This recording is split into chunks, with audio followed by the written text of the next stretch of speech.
ఇంట్లో ఓన్లీ బంగాళదుంపలు మాత్రమే ఉన్నప్పుడు ఈజీగా ఇలా ఫాస్ట్గా బంగాళదుంప ఫ్రై అయితే చేసేసుకోవచ్చండి. త్వరగా అయిపోతుంది. నా పేరు శైలు, శైలస్ కిచెన్ కి స్వాగతం.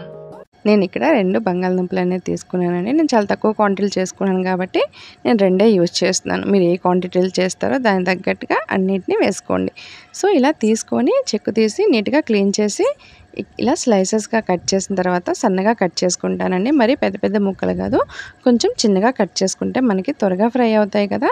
సో ఇలా కట్ చేసుకొని ఒక బౌల్లోకి వాటర్ అనేది తీసుకొని దాంట్లోకి నేను ఈ బంగాళదుంపలను అయితే యాడ్ చేసుకుంటానండి. ఇలా వాటర్లో వేసుకోవడం వల్ల నల్లబడకుండా బాగుంటాయి. అలాగే ప్యాన్ పెట్టేసి ఆ పైన కొంచెం ఆయిల్ వేస్తాను. ఆయిల్ వేసి ఇక్కడ కొంచెం జీలకర్ర వేస్తానండి.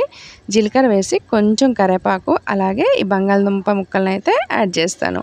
ఇలా యాడ్ చేసి కొంచెం ఇలా మిక్స్ చేసి అలాగే ఇక్కడ కొంచెం లైట్గా పసుపు వేసుకోవాలండి. పసుపు వేసుకొని ఇలా మిక్స్ చేసిన తర్వాత మూత పెట్టేసి గ్యాస్ ఫ్లేమ్ అనేది లో టు మీడియం పెట్టుకొని ఒక 2 మినిట్స్ వరకు అయితే ఇలాగే మగ్గించుకోవాలండి. ఆ పైన ఇలా మిక్స్ చేసి మరోసారి మూత పెట్టేసి ఇంకొక 2 మినిట్స్ వరకు అయితే మగ్గించుకుందాం. అలాగే బంగాళదుంప ముక్కలు సాఫ్ట్ అయ్యేంత వరకు మనం మధ్యలో ఇలా మిక్స్ చేస్తూనే ఉండాలండి. ఎందుకంటే మిక్స్ చేయకపోతే కొంచెం అడుగంటిపోతాయి. ఆ పైన 1/2 టీ స్పూన్ జీలకర్ర పౌడరు, 1/2 టీ స్పూన్ ధనియాల పౌడరు, 1/2 టీ స్పూన్ ఇక్కడ నేను కారం అలాగే టేస్ట్ తగ్గట్టు సాల్ట్ అనేది వేసుకొని ఇలా మిక్స్ చేస్తున్నాను.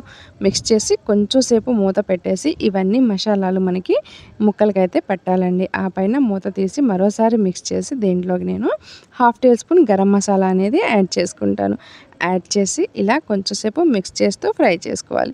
ఇప్పుడు నేను మీకు చూపిస్తానండి. ఇలా ముక్క ఉడికిందో లేదో చూసుకుంటే సరిపోతుంది. సో చూడండి, ఇలా పూర్తిగా బంగాళదుంప ముక్కలు ఫ్రై అయ్యాయి కదా. ఇప్పుడు మనకి కర్రీ అనేది రెడీ అయినట్లే. ఇప్పుడు దీన్ని మనం వేడివేడిగా ఇలా సర్వ్ చేసుకోవటం. ఈ బంగాళదుంప ఫ్రై అనేది మనకి రోటీస్ కానీ రైస్లో కానీ దేంట్లోకైనా బాగుంటుంది. అలాగే దీంతో పాటు మనం రసం చేసుకుంటే ఇంకా బాగుంటుంది.